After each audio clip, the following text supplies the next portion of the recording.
1974 সালে 1 জানুয়ারিতে বিশাল shopping arcade ইংরেজ জনগণের জন্য উন্মুক্ত করা হয়। কলকাতার প্রথম পৌর বাজারের খবর দ্রুত ছড়িয়ে ভারত থেকে ধনী ঔপনিবেশিকরা র্যাঙ্কন অ্যান্ড কোম্পানি, কাথবার্সন এবং হার্পার যারা জুতো ব্যবসায়ী এবং R.W. নিউম্যান বা থ্যাকার স্প্রিংয়ের মতো একচেটিয়া খুচরো বিক্রেতাদের কাছে থেকে কেনাকাটা করেছেন বিখ্যাত স্টেশনার এবং বই বিক্রেতা। কলকাতা কর্পোরেশনের তৎকালীন চেয়ারম্যান স্যার স্টুয়ার্ট হক নিউ মার্কেট নির্মাণের পরিকল্পনার প্রতি দৃঢ় সমর্থন দেখিয়েছিলেন। সুতরাং 24 বছর পর 2 ডিসেম্বর 1903 তারিখে বাজারটির আনুষ্ঠানিক নামকরণ করা হয় স্যার স্টুয়ার্ট হক মার্কেট এবং পরে সংক্ষিপ্ত করে হক মার্কেট করা হয়। ব্রিটিশ যুগে বাঙালি সমাজ এবং হক সাহেবের বাজার নামে অভিহিত করতে যে নামটি এখনও প্রচলিত, ঠিক যেমন স্যার স্টুয়ার্ট হগের একটি চিত্রকর্ম এখনও কলকাতা কর্পোরেশনের পোর্ট্রেট গ্যালারিতে ঝুলছে, কিন্তু প্রাচীনতম অস্থায়ী ডাকনাম নিউ মার্কেট যা সর্বত্র ব্যবহৃত ছিল, প্রমাণিত হয়েছে যে এটি সবচেয়ে বেশি আঠালো ক্ষমতার অধিকারী। আজকে আমি চলে এসেছি সেই নিউ মার্কেটে, যেটা সবার কাছে খুবই পরিচিত। নিউ মার্কেটের সামনে ঢুকলে মনটা ভীষণ ভালো হয়ে যায়। এত লোক, সাথে এত জিনিসপত্র। বিশ্বাস করো, যদি কারোর মন খারাপ থাকে তাহলে ডেফিনেটলি এখানে চলে আসবে, দেখবে অটোমেটিকলি তোমার মনটা ভীষণভাবে ভালো হয়ে যাবে। এত জিনিস দেখে কিনতেই হবে সেরকম কোনো মানে নেই, জিনিস দেখতেই ভীষণই ভালো লাগবে। আর দেখতে দেখতে পছন্দ হয়ে গেলে 2-1টা হাতে তুলেও নেব, ঠিক যেরকম আমি করেছিলাম। আর সেই গল্প নিয়ে থাকবে আজকের আমার এই ভিডিওটা। তো সঙ্গে থাকো আর দেখতে থাকো আমার পুরো এই শপিং ভিডিও নিউ মার্কেটে।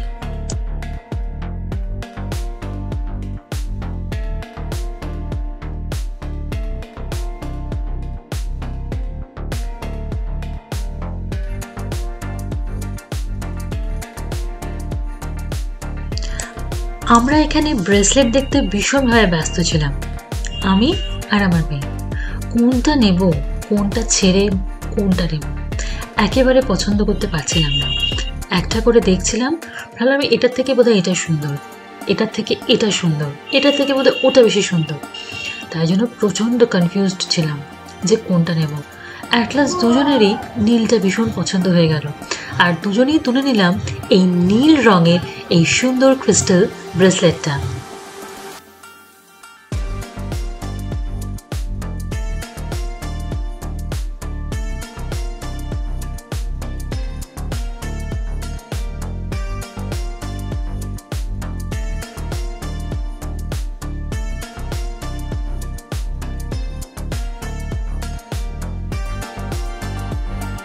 এখানে ব্যাগের কালেকশনগুলো সত্যি ভীষণ সুন্দর।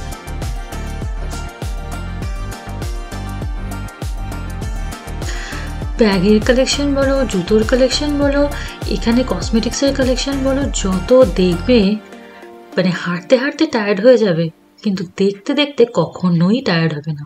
দেখো এখানে ব্যাগের কালেকশনগুলো, এগুলো বাচ্চাদের আছে, বড়দেরও আছে, মানে বাচ্চারা ইউজ করতে পারে, বড়রাও ইউজ করতে পারে। এই ছোট ব্যাগটা কত কিউট, তাই না? এখনো কিন্তু হালকা ঠান্ডা আছে, তাই জন্য এখানে সোয়েটারেরও বিভিন্ন কালেকশন আছে। এগুলো সবই বাচ্চাদের কালেকশন, মানে উপরে টপ আছে আর নিচে প্যান্টও আছে, ওই একই ভুলেন কাপড়ের। তো যেহেতু আমার মেয়ের সাইজের এখানে হচ্ছিল না, আর আমি অবশ্য গেছিলাম উইন্ডো শপিং করতে। চলো এবার সামনের দিকে যাওয়া যাক। যেতে যেতে চোখে পড়লো এই ড্রাগন ফ্রুট।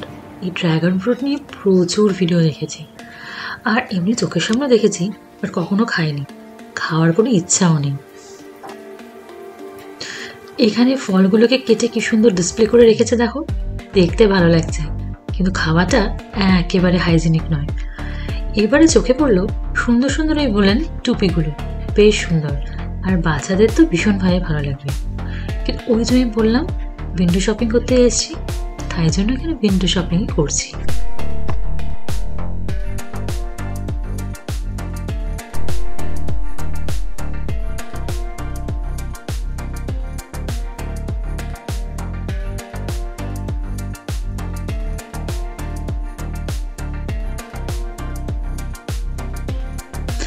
আমি খুঁজছিলাম এই ট্রাভেলিং পারপাসে ছোট ছোট ব্যাগ, যেখানে জিনিস নিয়ে যেতে ভীষণভাবে সুবিধা হয়।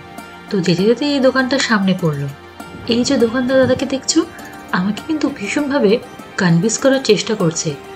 বলছে এই যে হাতে যে ব্যাগটা দেখতে পাচ্ছ ব্লু কালারের, বলছে এটা নাকি লেদারের ব্যাগ, দাম হচ্ছে 500 টাকা।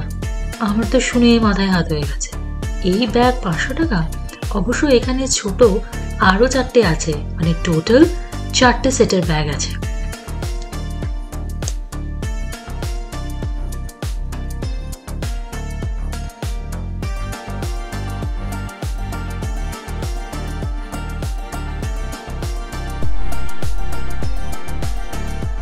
তারপরে খানিকটা এগোতেই দেখি এরকম ফুটপাতে ছড়িয়ে প্রচুর ব্যাগের কালেকশন। সাথে পিছনেও দেখতে পাচ্ছ যে কত রকমের এই ট্রলি ব্যাগ থেকে শুরু করে ব্যাকপ্যাক থেকে শুরু করে সাইড ব্যাগ থেকে শুরু করে স্লিং ব্যাগ, ক্লাচ, বিভিন্ন রকমের। বলতে বলতে তো শেষ হবে না, আর দেখাতে দেখাতেও কিন্তু শেষ হবে না।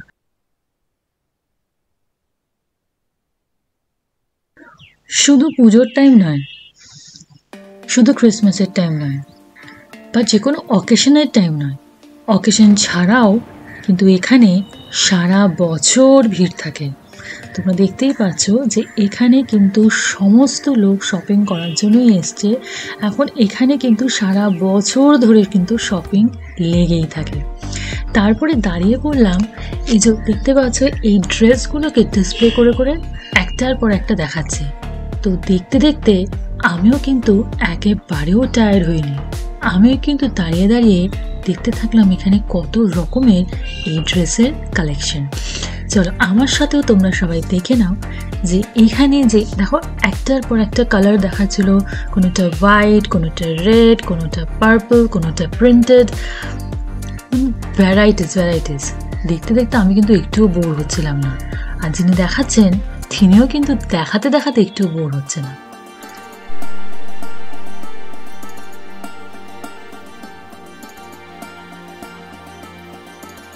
তারপরে চলে এলাম এই জাঙ্ক জুয়েলারি শপটার সামনে। দেখো এখানে কত রকমের জাঙ্ক জুয়েলারির কালেকশন আছে, আর এই দোকানে কিন্তু ম্যাক্সিমাম সবাই ভিড় করে দাঁড়িয়ে আছে দেখার জন্য। চলো আমার সাথে তোমরাও দেখে নাও এক ঝলক।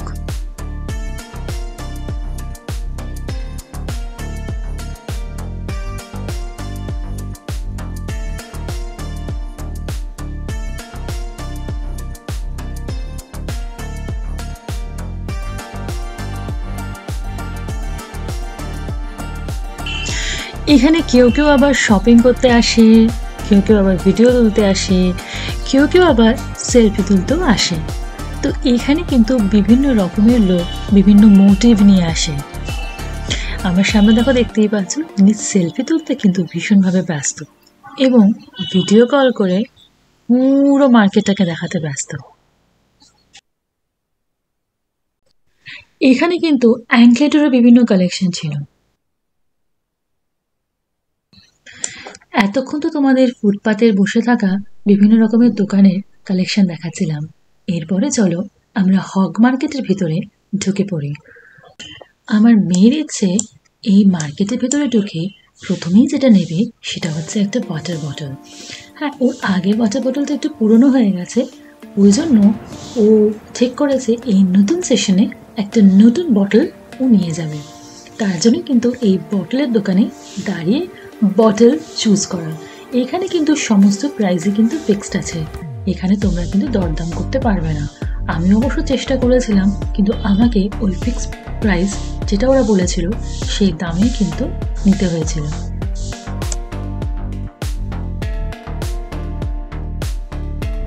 যেখানেই যায় না কেন, যাই কিনুক না কেন, একটা পিঙ্কের প্রতি একটা আলাদা জানি না কিরকম অ্যাট্রাকশন আছে। তো এখানেও যথারীতি এই পিঙ্ক বটলটা দেখে ও সে পিঙ্কটাই পছন্দ হলো, আর আলটিমেটলি আমাকে পিঙ্ক বটলটাই নিতে হলো।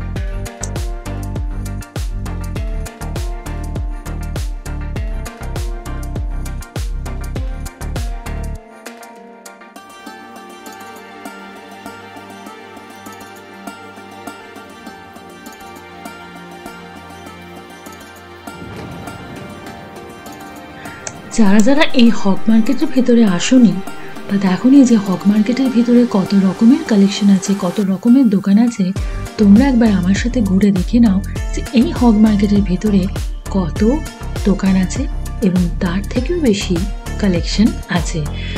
জেনারেলি সবাই এসে ফুটপাতে জিনিসপত্র যে দোকানে ঢেলে সাজিয়ে বিক্রি করে, ওই জন্য সবাই কিন্তু এখানে আগে এসে ওখান থেকে জিনিস কেনে, কিন্তু খুব কম লোকই এই হক মার্কেটের ভেতরে ঢোকে।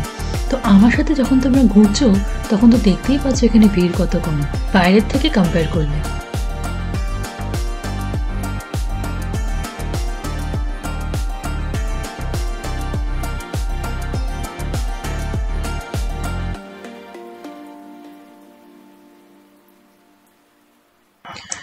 এই ম্যানিকুইন যেটা দেখতে পাচ্ছ, এটার মাথাটা একবার জাস্ট দেখো। আমার মেয়ে এটা দেখে ভীষণভাবে পছন্দ হয়েছে, তো আমি বললাম এটা দাঁড়িয়ে একবার সবাইকে দেখিয়ে দাও ওরা এত কেন এটা পছন্দ হয়েছে।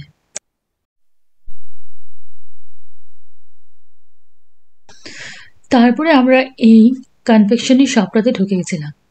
এখানে কুকিজ খেতে ঢুকেছিল, কিন্তু যথারীতি যে কুকিজটাও খুঁজছিল সেটা কিন্তু শেষ হয়ে গেছিল, ছিল না। তো এই জন্য মন খারাপ করে ওখান থেকে বেরিয়ে আসতে হলো।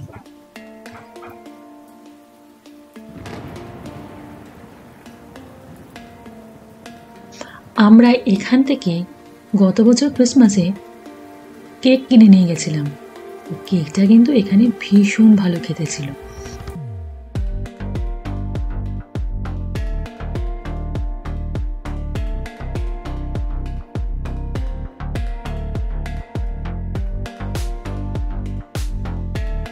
এটা হচ্ছে অ্যাপেল পাই।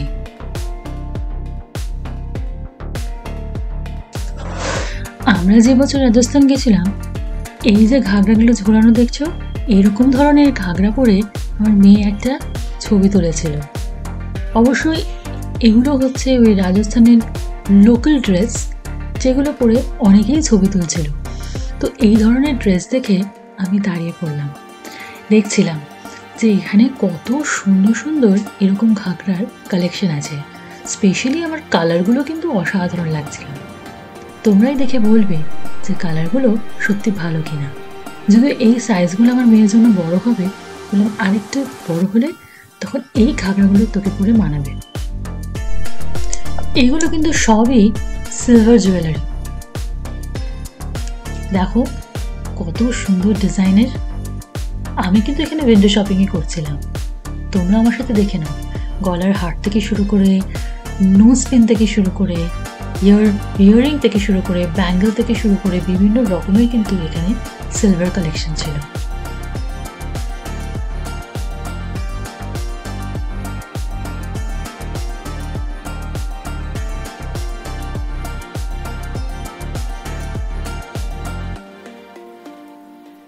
তারপরে আমরা যেখানে ঢুকে পড়লাম সেটা হচ্ছে সব রকমের ফুলের কালেকশন, ফুলের গয়না। দেখো কত সুন্দর লাগছে। এখানে ফুলের গয়না ছিল, ঘর সাজানোর প্রচুর জিনিস ছিল এবং অরিজিনাল ফুলের বুকেও ছিল। আমার সাথে দেখতে থাকো, এই অরিজিনাল ফুলের বুকেগুলো কত সুন্দর লাগছে। এই ফুলের বুকেগুলো সবই কিন্তু শোকেজে সাজানো ছিল, আমরা বাইরে থেকেই দেখছিলাম, কিন্তু সত্যি বলছি দেখতে কিন্তু দারুণ লাগছিল।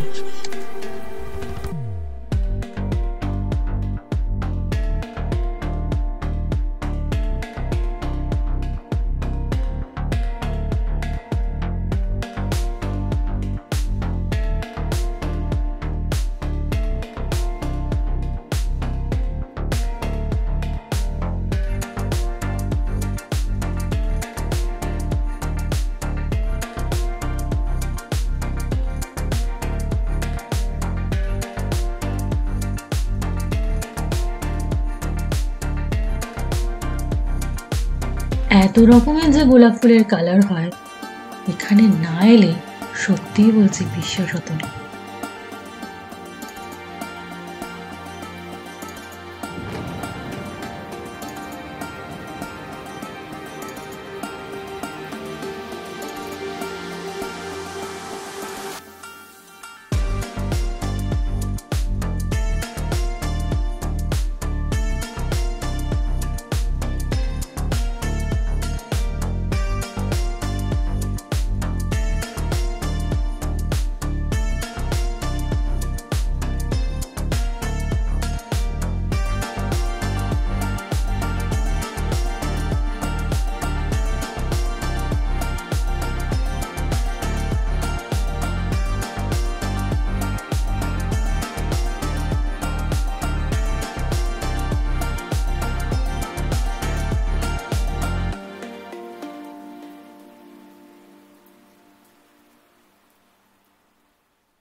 আবার আমরা হগ মার্কেট থেকে বেরিয়ে এসে চলে এলাম বাইরের ফুটপাতে। দেখো এখানে কি সুন্দর স্কুটারগুলো এখানে সাজানো আছে। এখানে সমস্ত কিছু বাচ্চাদের খেলনার বিভিন্ন রকমের এখানে আইটেম আছে। এই পুতুলগুলোকে কি ভালো লাগছে দেখতে, দেখো পুরো সত্যিকারের মনে হচ্ছে বাচ্চা শুয়ে আছে এখানে সুন্দর সুন্দর ড্রেস পরে। তো এই পুতুলগুলো তোমরা কাউকে বার্থডেতে গিফট করতে পারো, আর সত্যি বলছি বাচ্চারা ভীষণভাবে খুশি হবে এই পুতুলগুলোকে দেখে। তারপর আমরা চলে গেছিলাম এই সিরা মার্কেটের ভিতরে। সিরা মার্কেটের ভিতরে এই যে ম্যানিকুইনটা, এটা সুন্দর একটা বেবির মুখ করে ম্যানিকুইন।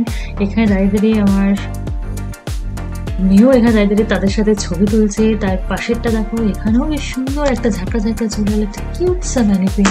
এখানে কিন্তু দাঁড়িয়ে দাঁড়িয়ে ভীষণভাবে ওদের সাথে ছবি তুলতে খুব এনজয় করছে।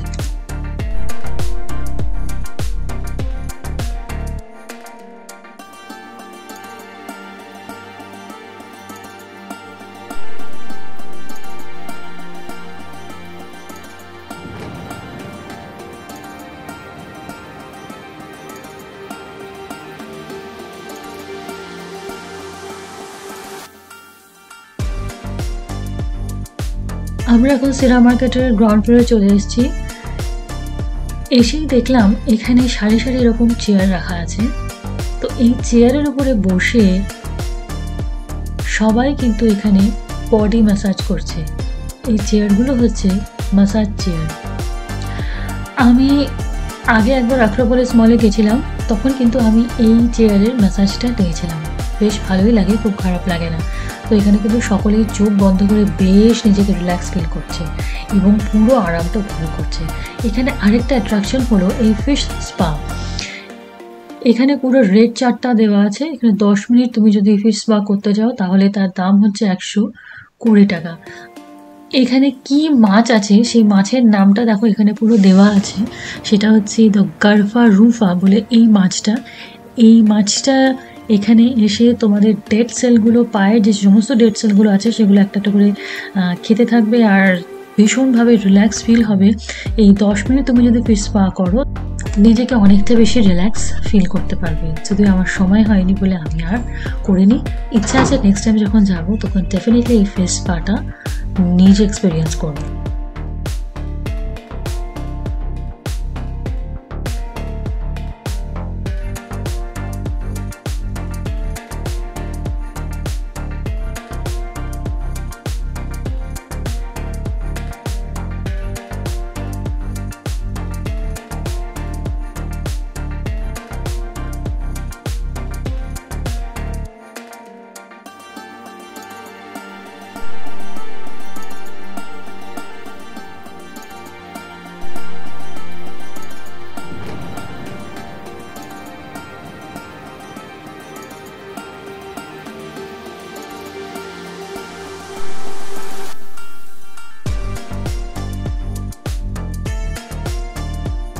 বাইরে বেরোবো অথচ কিছু খাবো না, তা বললে কি হয়। তো এখানে দেখো বসে বসে আমরা খুব সুন্দর করে টুইন ওয়ান আইসক্রিমটা রিল্যাক্স করে বেশ খাচ্ছিলাম।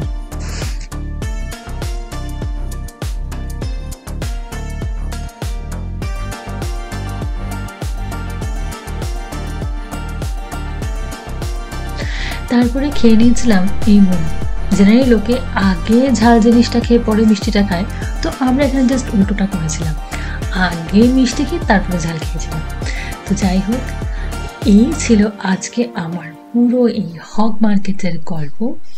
তোমাদের আজকে এই ভিডিওটা কেমন লাগলো অবশ্যই আমাকে কমেন্টস করে জানাবে। ভিডিওটা ভালো লেগে থাকলে এটা লাইক, কমেন্ট আর চ্যানেলটাকে সাবস্ক্রাইব করে প্লিজ আমাকে সাপোর্ট করুন। আর thanks for watching the video.